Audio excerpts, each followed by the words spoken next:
Hey guys, Frosty Knives here, back again with another book review.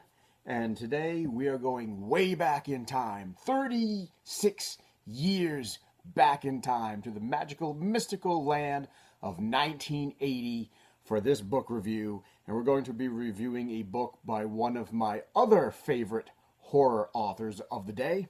We're going to be talking about Bethany Sin by Robert McCammon. Oh, I just love the artwork on this book. This was published in January of 1980 by Avon Books. Look, I don't know if you can see it, but back in the day, paperbacks cost $2.50. Published January 1980 by Avon Books, clocking in at 342 pages. And this is the second novel that was published by Robert McCammon, the third novel that he wrote. His first three novels were as follows: Bail, Bethany Sin, and The Night Boat. And that's the order they were published in, but they were written in Bail, The Night Boat, and Bethany Sin. So apparently third one written, second one published. Look at the artwork. It looks very nice. I love the artwork in these old paperback books. Some nice red lettering there. Even matches the color of the outside of the pages. Some more nice artwork on the back. In the village of Bethany Sin, no man walks the street after nightfall. And on the back it says, even God stays away from Bethany Sin. So the story of Bethany Sin is an interesting one.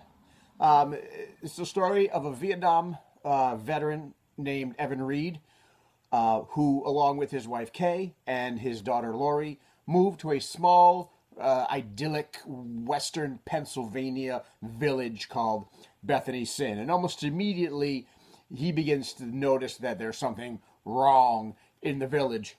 The village is inhabited mostly by women, and the men that are there are either dead, gone, missing, or maimed, crippled. And we find out that the mayor of the town, a woman named Catherine Drago, was an archaeologist who went on an archaeological dig back in 1965 in Turkey. And she discovered an ancient ruin, an old city of Amazonian warrior lore. And when she dug it up, she brought back a couple of goodies. She brought back the spirits of ancient Amazonian warrior women. And now those spirits are inhabiting the women of the village. And at night, the spirits take over the women's bodies and they race through the village and the surrounding areas on horseback, maiming and killing and crippling and hunting men. And that's the story. Women possessed by ancient Amazonian warrior women whose sworn enemies are men, and they hunt them and they kill them and they cripple them and they use them as breeding stock and they do all that fun stuff with them. And that's the story. Evan finds himself wrapped up in that, and eventually his wife becomes the next one to be sort of targeted and indoctrinated into this warrior women cult, and he has to fight against that, fight against the evil that is in Bethany Sin. Something you should know about this book is that Robert McCammon doesn't like it. Robert McCammon doesn't like the first three books that he wrote. He thinks they're not up to par with the rest of his published works, and so he's not a big fan of his own early literature. And while this book is not the strongest or the best of the McCammon offerings, it's a decent read. It's still a good book, and it's mostly a good book because Robert McCammon, much like Stephen King, is such a great writer. He builds good characters. He writes living, breathing, three-dimensional characters that you can invest your time in. The setting is great. The village is well fleshed out. The characters are well fleshed out. The action is good. The horror is gory and violent and explicit, much like early 80s, late 70s, early 80s horror offerings were. They were very visual, explicit, a lot of gore, a lot of good action sequences in the book. So All of that makes for a really, really good read. There are a couple of drawbacks and a couple of takeaways that I thought about this. A couple of nitpicks. Let's get to the nitpicks first, and then the one or two drawbacks that I have. Number one, the grammar. The grammar. The grammar. Oh boy. Robert McCammon loves, for some odd reason, loves semicolons. I don't know why. This book is riddled with semicolon. It's like he's the semicolon king. It's like he has to use semicolons throughout the whole book. There are so many sentences just strung together with semicolons. It's not grammatically bad or wrong. It's just weird to see a book with this many semicolons in it. That's a nitpick. The other nitpick that I have is that he loves to use adverbs a lot, and he loves to repeat them. So when you read it mentally as you're reading the book, a lot of that grammatical choices that he makes can come off as sounding badly, badly, badly, badly. A lot of adverbs, a lot of repetitions, and it's a little bit jarring. That's my grammatical 2 cents in there. The dialogue is a bit funny, but I'm not going to ding it because it's a period piece. You're going to read this and you're going to say, people don't talk like that anymore. Well, they don't, but they did back then. That was normal. The dialogue was wordy, a lot wordier than maybe what we're used to now. The sentence structures flow a little weirder, but it's like going back and reading Chaucer or reading Shakespeare. That's how people talked. That's what a lot of the literature of the time was. So that's really not a ding.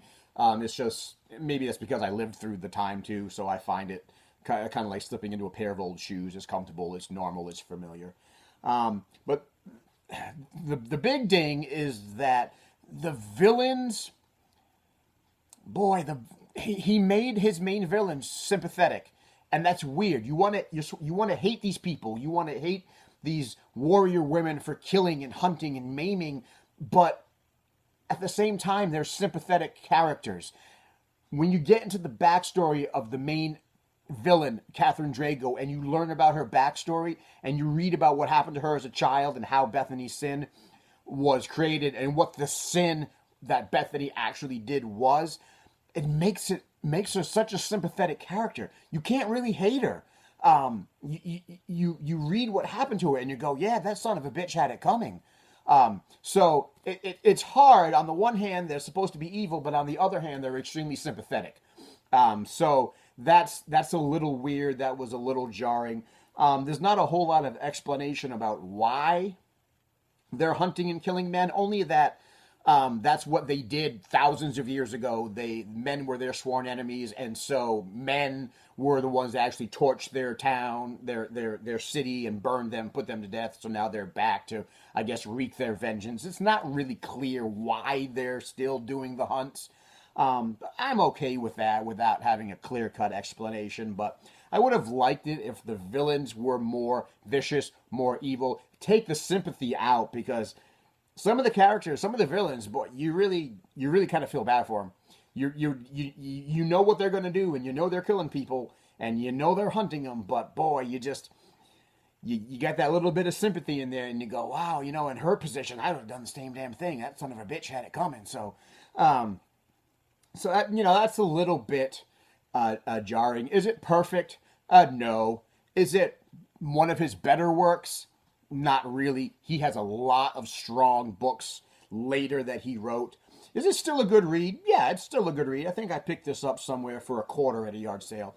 And FYI, his first 3 books are out of print, so good luck trying to find them. Out of print, yard sale it, lawn sale it, or whatever.